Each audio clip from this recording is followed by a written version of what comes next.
Sometimes it's those things that charm us.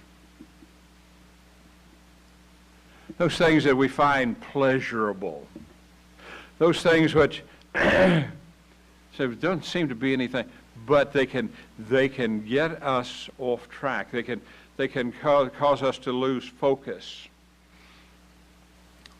When Pilgrim was on his way to the celestial city, he's making progress, and he looks over across the way. You know, the way he was traveling was rough, and he looked over across the way at Bypass Meadow. Man, that looked like the way to go. I mean, it looked so pleasant. As the old saying is, the grass is always greener on the other side of the fence. I think it's Irma Bombeck that says the grass is greener over the septic tank. So you know, the things that make the grass greener are not necessarily helpful or healthy.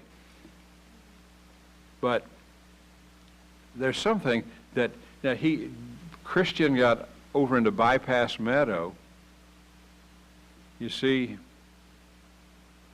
that became an enemy to him, because it caused him to wind up under the in Doubting Castle, under the lock and key of giant despair, until he finally realized the key to release himself from Doubting Castle and giant despair, his doubts and his fears. He had the key, and it was faith. Faith opened the door, unlocked the door of his doubts and his fears and his despair. Our many enemies. It's not necessarily someone who is out there, and it can be someone. But just to remember, we're not of the world, and because the world hates Christ, they hate us also. And you try and live a life, as David said, because I follow that thing, that good. I follow the thing that good is. It will generate enemies. Those who are enemies to truth, those who are enemies to holiness and that which is good and proper and so forth like that. The many enemies. And David is writing here regarding, and he's remembering in a psalm of remembrance, not only his trials and deliverances and the depravity of his own nature. You remember before you were saved, sin was no big deal. You didn't feel the weight or the pressure. And he talks about the weight on his head here in this.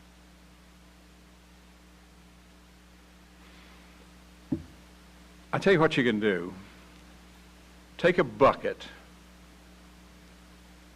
and submerge yourself in water and put the bucket on top of your head filled with water. How much pressure do you feel? None. Because the pressure of the water is all around you. Come out of the water with that bucket of water on your head, out of that surrounding, you feel the pressure. Well, when we come out of that cesspool of sin, we don't feel the pressure of that is on us, but once we come out, we feel it. If you're wearing a garment of black, and someone puts ink in a squirt gun and How many people you think will notice the black ink on your black suit? Let's suppose that you're wearing a white garment and just one little drop of ink gets on it. You see, that's the way when we were living. Yeah, that's okay. Yeah, it's just no big deal because everything is, But once we get saved, that little spot, we can see it. And that any sin that is over, we feel it, the pressure of it. And so David is remembering. It just does a person good to think about where he came from, what God has done for him,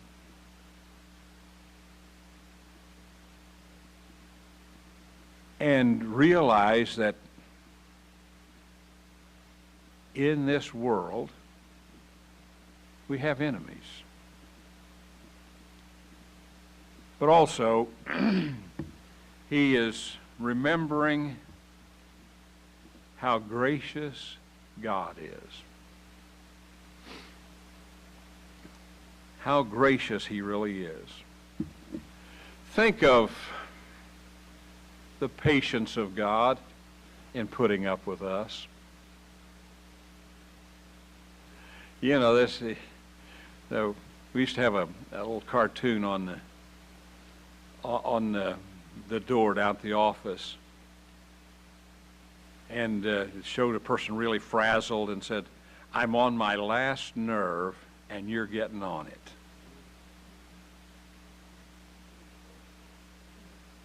Well, how must God feel? How patient he is with us to put up with us. He endures us in all of our straying, in all of our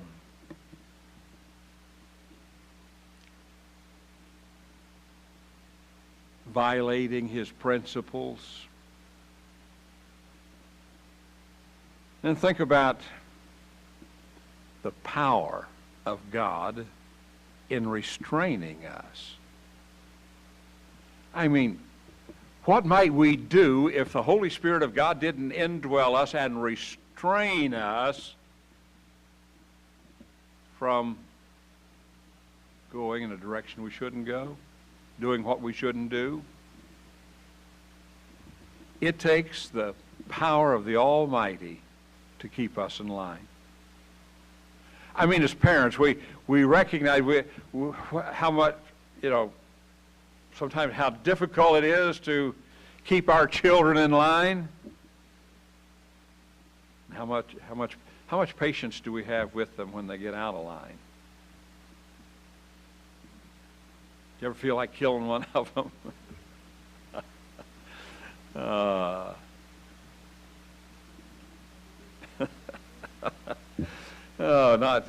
Not seriously, but you just say thank you. You just need to thank the Lord that the Lord is restraining me right now. Or you might go see the Lord before I do. But the patience of the Lord in enduring us, the power of the Lord in restraining us. Sometimes it's difficult to restrain our children. And God, it takes patience, it takes power. Think of the love of God in instructing us. Now that takes patience as well, to instruct us. Some of us are slow learners. I mean, okay, Lord, I think I've got it. Yeah.